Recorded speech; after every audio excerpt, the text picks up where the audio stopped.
രാഹുൽ ഈശ്വർ എന്താണ് കൂട്ടിച്ചേർക്കാനുള്ളത്? രണ്ട് കാര്യങ്ങൾ അവിടെയാണ്. മാധവ്ജിയും കേരള ഗാന്ധിയായ ശ്രീ കെ കേളപ്പനും ഒക്കെ എത്രമാത്രം സഹകരിച്ചാണ് പ്രവർത്തിച്ചിരുന്നത്. ഒരാൾ വിശാല അർത്ഥത്തിൽ RSSന്റെ നിലപാട് നിറയിൽ നിൽക്കുന്നതാണ്, കേരള ഗാന്ധി കേളപ്പൻ മഹാത്മാഗാന്ധിയുടെ പാതയിൽ നിൽക്കുന്നതാണ്.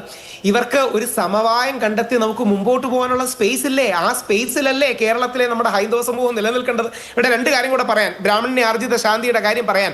2013 മുതൽ ഞാൻ തന്നെ ഒരു നായർ ഒരു ഈഴവ സമൂഹത്തിലെ ആൾക്കാരെ എടുത്ത് 10 വർഷം അവർക്ക് ട്രെയിനിങ് ഉള്ളത് ആൾക്കാരെ വെച്ച് തിരുവിതാംകൂർ ദേവസ്വം ബോർഡിന് ശബരിമലയിലെ മേൽശാന്തിയാകാൻ വേണ്ടിയുള്ള കാര്യത്തിന് കൊടുത്തിരുന്നു. പക്ഷേ പിന്നീട് കേരള ഹൈക്കോടതി വിധി അടക്കം, അതൊരു ഡിനോമിനേഷൻ സ്പെസിഫിക് ആണ്, അതുകൊണ്ട് അത് ആപ്ലിക്കബിൾ അല്ല എന്ന് ഹൈക്കോടതി വിധി അടക്കമുണ്ട്. ഇന്നും മാധവ്ജി അടക്കമുള്ള മഹാന്മാർ തുടങ്ങിയ ആ മൂവ്മെന്റ് മുമ്പോട്ട് കൊണ്ടുപോകണം. അവിടെയാണ് കോൺഗ്രസിനും ഗാന്ധിയന്മാർക്കും അല്ലെങ്കിൽ RSSനും സഹകരിക്കാനുള്ള ഒരുപാട് സ്പേസ് ഉണ്ട്. CPM-കാർ ചെയ്യുന്ന ശ്രീ യദുവിനെ അടക്കം കൊണ്ടുവന്നത് വളരെ പോസിറ്റീവാണ്. നമ്മുടെ ഇവിടെ ചർച്ചയിൽ മുമ്പുണ്ടായിരുന്ന ശ്രീ കാളിദാസ ഭട്ടതിരി അടക്കം വളരെ പോസിറ്റീവായി പറഞ്ഞതിന് ഞങ്ങളുടെ സമുദായത്തിലെ കുറച്ച് അൾട്രാ കൺസർവേറ്റീവായ ആൾക്കാർ അദ്ദേഹത്തെ വിമർശിച്ചിട്ടുണ്ട്. ഇവിടെയാണ് സമവായം സൃഷ്ടിക്കണം. നമ്മൾ ഹിന്ദുക്കൾ ഈ യാദവ കുലം തമ്മിത്തല്ലി ഇല്ലാതായതുപോലെ ആയിട്ട് കാര്യമില്ല. പിന്നെ ശ്രീ ശ്യാമരാജ് പറഞ്ഞ ഒരു കാര്യം വളരെ പ്രശംസനീയമാണ്. അത് മലേറിയയുടെ ക്യാമ്പയിനാണ്. ആ ക്യാമ്പയിനിൽ SC/ST കമ്മീഷനിൽ എന്റെ പരാതിയാണ് കിടക്കുന്നത്. ഞങ്ങൾ ആ ഹൈക്കോടതി അപ്രോച്ച് ചെയ്തത്. ഒരു ചോദ്യമുള്ളത്, ശ്രീ രാഹുൽ ഈശ്വർ ശരിയാണ്, മലയേറിയർക്ക് അവിടെ മകരവിളക്ക് കത്തിക്കാനുള്ള അവകാശത്തിന് വേണ്ടി പല ആളുകളും അവരെ പിന്തുണയ്ക്കുന്നു. എന്തുകൊണ്ടാണ് ഈ പറഞ്ഞ മലയാള ബ്രാഹ്മണർക്ക് അതല്ലെങ്കിൽ താഴമൺ കുടുംബത്തിന് മേൽശാന്തിയുടെ കാര്യത്തിലായാലും തന്ത്രിയുടെ കാര്യത്തിലായാലും അത് പറ്റൂല? ഇനി മലയേറിയർ മകരവിളക്ക് കത്തിച്ചോട്ടെ, അതിന് ഞങ്ങൾ പിന്തുണയ്ക്കാന്ന് പറയുന്നത് അങ്ങനെയല്ല. ആ വിഷയത്തിൽ സജീവമായി ഇടപെട്ട് ക്യാമ്പയിൻ ചെയ്ത ആൾ ഞാനാണ്.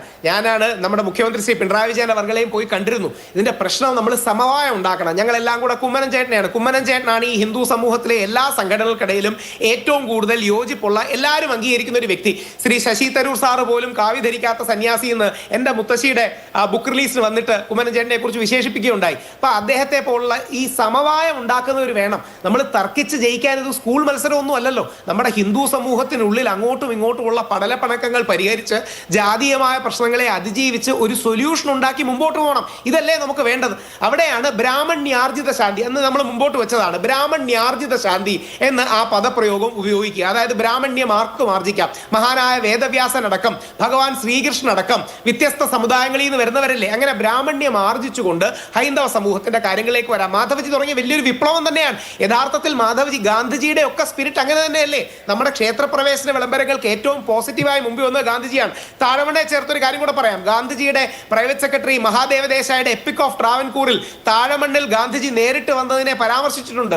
അന്ന് ഐത്തോച്ചാരണത്തിന്റെ ഭാഗമായി വന്നപ്പോൾ മഹാത്മാഗാന്ധിക്ക് വലിയ വരവേൽപ്പാണ് താഴമണ്ണിന് ലഭിച്ചത്. മാത്രമല്ല അന്ന് കണ്ഠരര് മഹേശ്വർ അദ്ദേഹത്തിന്റെ ചെറുപ്പകാലമായിരുന്നു. അദ്ദേഹമൊക്കെ വളരെ അഭിമാനത്തോടെ മഹാത്മാഗാന്ധി നമ്മുടെ വീട്ടിൽ വന്നിരുന്നു എന്ന് പറഞ്ഞതാണ്. ഈ സമവായം ഉണ്ടാക്കി നമ്മൾ മുമ്പോട്ട് പോകാതെ എങ്ങനെയാ ചെയ്യുന്നത്? ഇനി ധീവര സമുദായത്തിലെ മാതാ അമൃതാനന്ദമയി ദേവി, നമ്മൾ ഏറ്റവും ആദരിക്കുന്ന, ഇന്ത്യ കണ്ട ഏറ്റവും വലിയ ആത്മീയ നേതാവാണ്.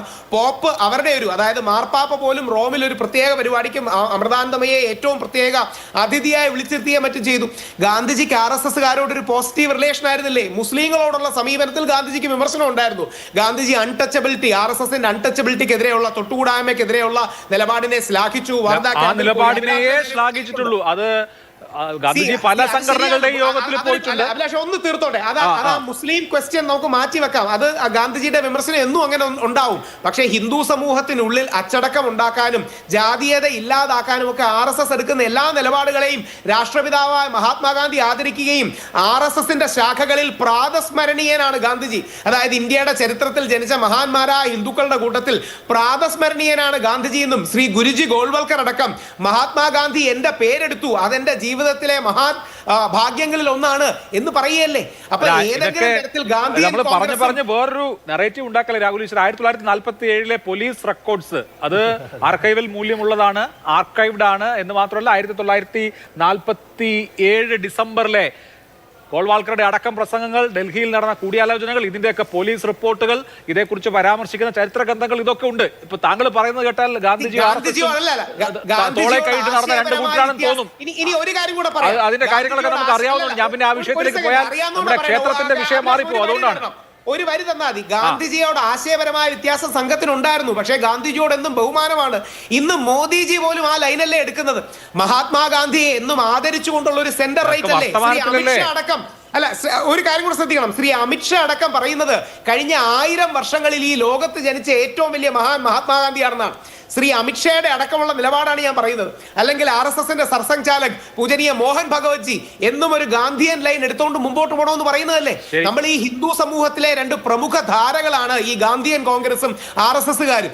ഇവർക്കിടയിൽ സമവായം ഉണ്ടാക്കാതെ, അതായത് വിശ്വാസ പദ്ധതിയിൽ നിൽക്കുന്ന ആൾക്കാർ, ഇവർക്കിടയിൽ സമവായം ഉണ്ടാക്കാതെ വിഷയം അതൊന്നുമല്ല. എന്തായാലും ഞങ്ങൾ സൈലൻസ് ചെയ്യും എന്ന് പറഞ്ഞ് ഒരു മാസം പിന്നിടുമ്പോഴാണ് ഗാന്ധിജിയുടെ കൊലപാതകം. അതൊക്കെ അനൂപ് പറയും എന്നുള്ളതുകൊണ്ട് ഞാൻ ആ വിഷയത്തിലേക്ക് പോയി അതിലാവും തർക്കം എന്നുള്ളതുകൊണ്ട് ഞാൻ അതിലേക്ക് വല്ലാതെ കടക്കുന്നില്ല.